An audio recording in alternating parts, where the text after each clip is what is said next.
सपना सुबह सवेरे घर के सारे काम निपटा ही रही थी, जिसके पास उसकी काम वाली बाई का फोन आ गया। भाभी आज मैं नहीं आ पाऊंगी। सपना बोली क्या हो गया?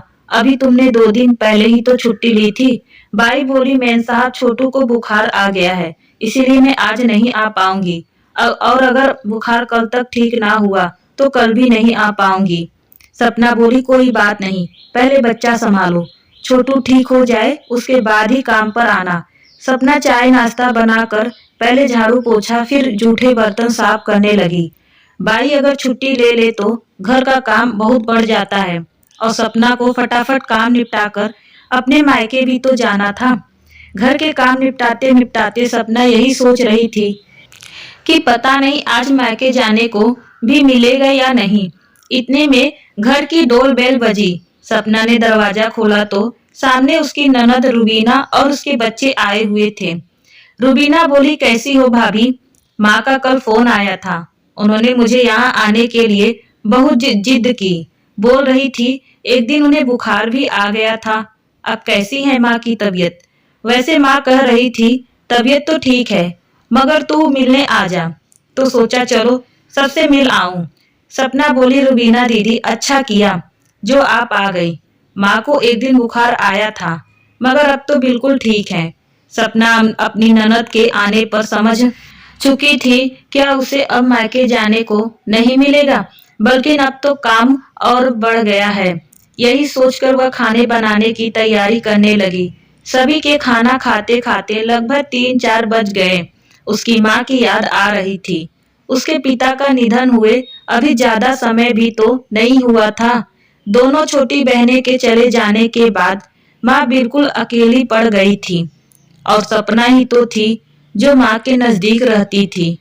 आज माँ मेरी राह देख रही होगी और सोच रही होगी अब तक सपना क्यों नहीं आई।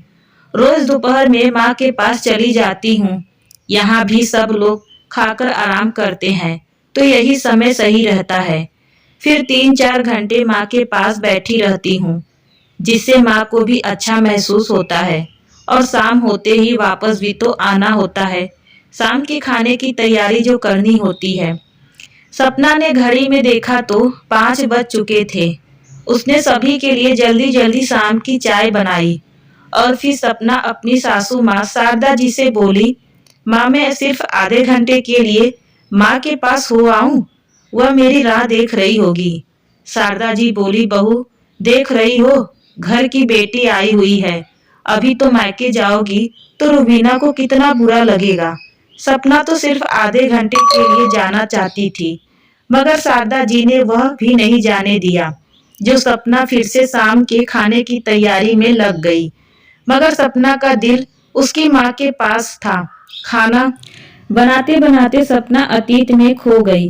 पिता हरिओम जी और माँ शीतल जी ने कितने प्यार से पाला था तीनों बेटियों को।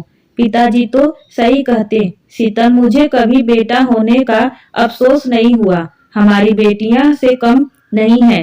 माता पिता ने तीनों बेटियों को खूब पढ़ाया लिखाया और इतना काबिल बनाया कि तीनों अपने पैरों पर खड़ी रह सके।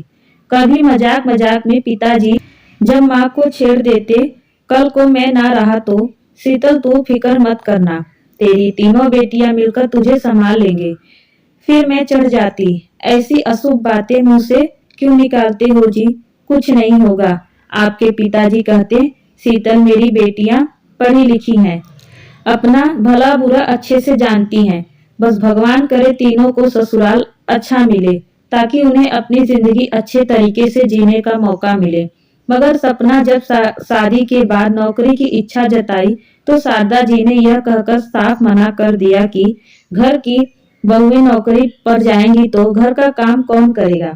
सपना के पति राजेश ने भी माँ का ही साथ दिया। फिर सपना घर के काम में ऐसी उलझी कि घर की ही होकर रह गई। सास शारदा जी ने आवाज लगाई, सपना खाना बनाया नहीं तो सपना की सोच टूटी। सपना ने गर्मा गर्म खाना लगाकर सभी को परोसा तो देखा कि शारदा जी अपनी बेटी रुबीना को मायके रुकने के लिए बहुत जिद कर रही हैं। सपना भी अपनी ननद रुबीना को मायके में रोकना चाहती थी, मगर पिता के कुछ ही दिन निधन से वैसे भी वह दुखी थी और जानती थी कि अगर दीदी यहीं रुक गई तो वह जो रोज थोड़ी देर माँ के पास बैठने जाया करती है वह भी नहीं जा पाएगी। शारदा जी की आदत से वह भली भांति परिचित थी। 2 दिन पहले हल्का सा बुखार आया था। शारदा जी को तो कैसे बेटी को तुरंत मिलने आने के लिए कह दिया था उन्होंने, मगर यह मेरी माँ पर दुखों का पहाड़ टूट चुका है। फिर भी उन्हें मेरा दुख थोड़े ही दिखाई देगा। सपना को यही चिंता सताए जा रही थी कि क्या आप अपने पिता के कहे हुए वाक्यों को पूरा कर पाएगी। पिता की बातें याद कर आंखों में आंसू आ गए थे सपना के, और वह सोच रही थी पिताजी कहाँ जानते थे कि वे तो अपना फर्ज बखूबी निभा गए, मगर उनके जाने के बाद उनकी बेटियां यह फर्ज बराबर नहीं निभा पाएंगे। ससुराल वालों की जिम्मेदारियां का दायित्व निभाते निभाते ये जिंदगी कहानी खत्म ना हो जाए, यही सोचकर रात को भी सपना खूब रोई। सुबह होने तक सपना की आंखें पूरी तरह सूज चुकी थी। साफ साफ पता चल रहा था कि सपना पूरी रात रोई है, मगर साथ शारदा जी ने ऐसे जताते जैसे उन्होंने कुछ देखा ही ना हो। सपना झटपट रसोई के काम ने निपटाने लगी। आज भी उसकी काम वाली बाई काम पर नहीं आई थी, तो घर के कामों का बोझा ज्यादा था। सारे काम जल्दी जल्दी निपटाने के बाद उसने शारदा जी से फिर मायके जाने के लिए इजाजत मांगी। शारदा जी जिन्होंने इतने दिनों से अपना गुस्सा अंदर दबाकर रखा था, उनका वह गुस्सा आज फूट पड़ा और वह बोली, बंद करो सपना अपना यह नाटक। जब देखो मायके मायके, जैसे तुम्हारे बिना वहाँ कुछ नहीं हो पाएगा। इतना ही मोह है अपने मायके से तो जाओ, हमेशा के लिए वहीं रह जाओ। यहाँ वापस आने की कोई जरूरत नहीं है। तुम्हारी माँ अकेली हो गई है, हम जानते हैं। इसका मतलब यह नहीं कि तुम रोज वहाँ जाओगी। तुम्हारा अपना ससुराल है, पति हैं, बच्चे हैं, तुम्हारा यहाँ रहना ज्यादा जरूरी है। सपना बोली, मम्मी जी, मेरा दिन में एक बार मायके के चक्कर काटने में भी आपको इतना बुरा लगता है, तो कल को आप तब क्या करोगे? जब मेरी माँ बिल्कुल बूढ़ी हो जाएगी, तब तो मैं उन्हें शायद बिल्कुल अकेला ना छोड़ूं। शारदा जी की बहू की यह बात सुनकर और भी टमाटम आ गई और बोली, बहू, शायद तुम भूल रही हो कि तुम अपनी सास से बात कर रही हो। अपनी जन्म देने वाली माँ पर इतना ही तरस आ रहा है तो हमेशा उन्हीं के पास रहो, समझी? सपना का मायका और ससुराल दोनों आधो किलोमीटर की दूरी पर ही था, जिस वजह से सपना कभी एक रात के लिए भी अपने मायके रुक नहीं पाती थी। सपना की शादी को 15 वर्ष बीत चुके थे। जब भी उसके मायके में कुछ भी कार्यक्रम होता, सपना बस इतनी ही देर के लिए ही मायके जा पाती। मायके में कभी ना कुछ हाथ बटा पाती और ना ही रहकर दूसरी बहनों के जैसे मजे कर पाती। सपना की छोटी 2 बहनें थे जिनकी शादी शहर से दूर करवाई गई थी, जो वहां जाकर 15-20 दिन रहती और मायके के सुख दुख में बराबर भागीदारी कर पाती। सपना के सास हर बार यही कहती, तुम्हारा मायका इतना पास है कि तुम तो दिन का एक चक्कर तो लगा ही सकती हो, फिर वहां रुकने की क्या जरूरत है?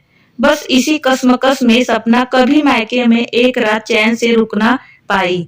मायके आए दिन 2-3 घंटे होते नहीं कि सास शारदा जी या पति राजेश का सपना को फोन आ जाता, घर कब आओगी, खाना कब बनाओगी, वगैरह वगैरह। सपना के पापा हरि ओम जी का निधन हुए अभी थोड़े ही दिन हुए थे। उसकी दोनों बहनों के बच्चों के स्कूल की वजह से वह दोनों वापस अपने ससुराल जा चुकी थी। सपना की माँ शीतल देवी का रो रो कर बुरा हाल था। ऐसे में सपना थोड़ी देर भी माँ के पास बैठती तो माँ का दुख थोड़ा हल्का हो जाता था। मगर शारदा जी उस दिन सपना से बोली, जाने वाले तो चले गए, इसका मतलब यह नहीं कि तुम बार बार अपने मायके जाकर बैठो। अब अपने घर परिवार पर ध्यान दो। यह सारा दिन माँ माँ क्या लगा रखा है। तुम्हारी माँ को धीरे धीरे आदत हो जाएगी। अभी थोड़े दिन ही हुए हैं तो रोना आएगा ही। तुम वहां जाकर क्या उनका दुख कम कर दोगी?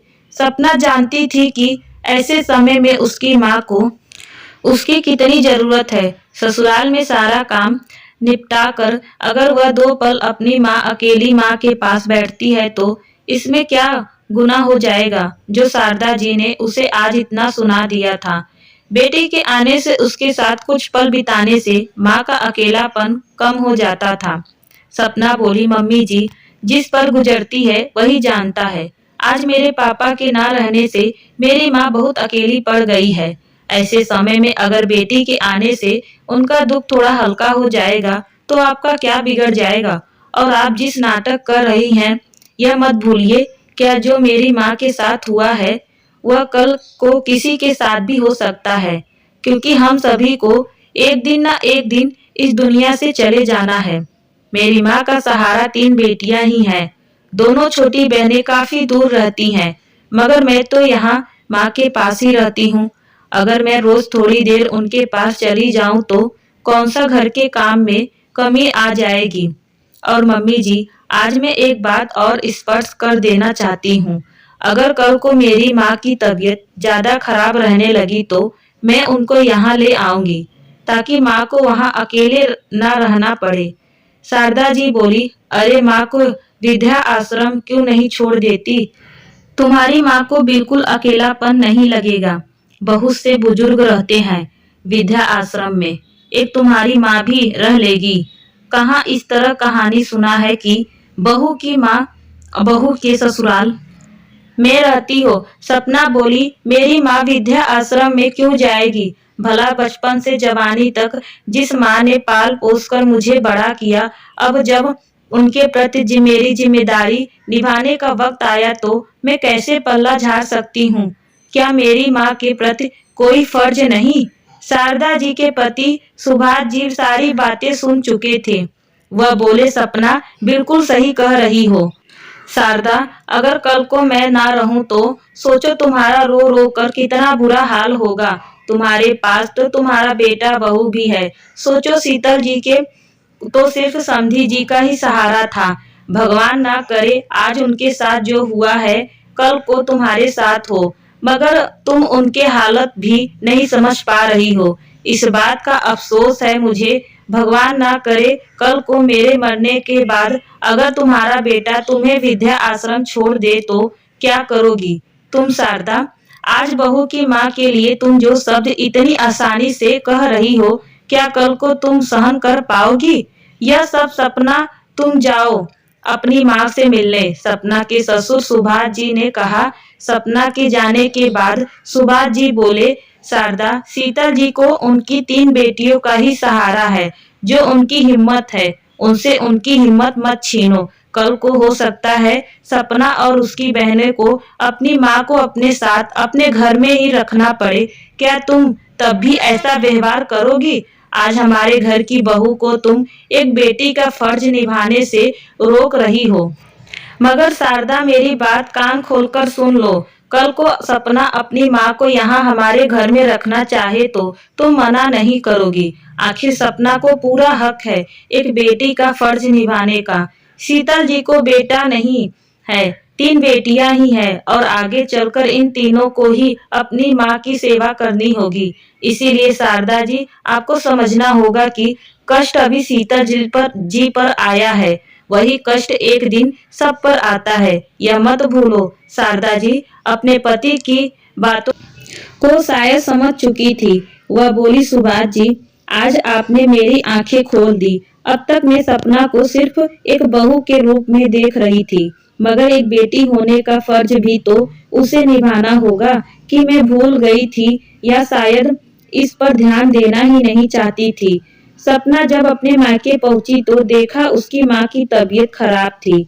माँ को बुखार चढ़ा हुआ था। उसने तुरंत अपने पति राजेश को फोन करके बुलाया। दोनों मिलकर माँ को लेकर अस्पताल पहुँचे और फिर दवाइयाँ लेकर सपना माँ को अपने साथ अपने ससुराल ले आई, ताकि वह अपनी माँ की तबीयत का भी ध्यान रख सके और अपने ससुराल की जिम्मेदारियां भी निभा सके।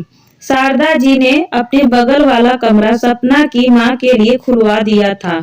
आज पहली बार सपना को अपने बेटी होने का फर्ज निभा पा रही थी। वह मन में ही माँ अपने स्वर्गवासी पिताजी से बोली, पिताजी, आपके जाने के बाद मैं माँ के प्रति अपना फर्ज जरूर निभाऊंगी। मैं आपकी बातों का मान जरूर रखूंगी। दोस्तों, अक्सर जब बहू के मायके में कोई अनहोनी घटना हो जाए तो ससुराल वालों को कोई फर्क नहीं पड़ता, मगर जब वही हालत उन पर आते हैं तब उनका दुख सर्व परिवार होता है। ससुराल वाले के लिए बहुत आसान होता है यह कहना कि तुम्हारी माँ का दुख है, वो उन्हें झेलने दो, पर अगर यह दुख सास पर आ जाए तो तब यह पूरे परिवार का दुख माना जाता है। एक बेटी के पिता का निधन और माँ का यूं अकेले रहना क्या एक बेटी देख सकती है?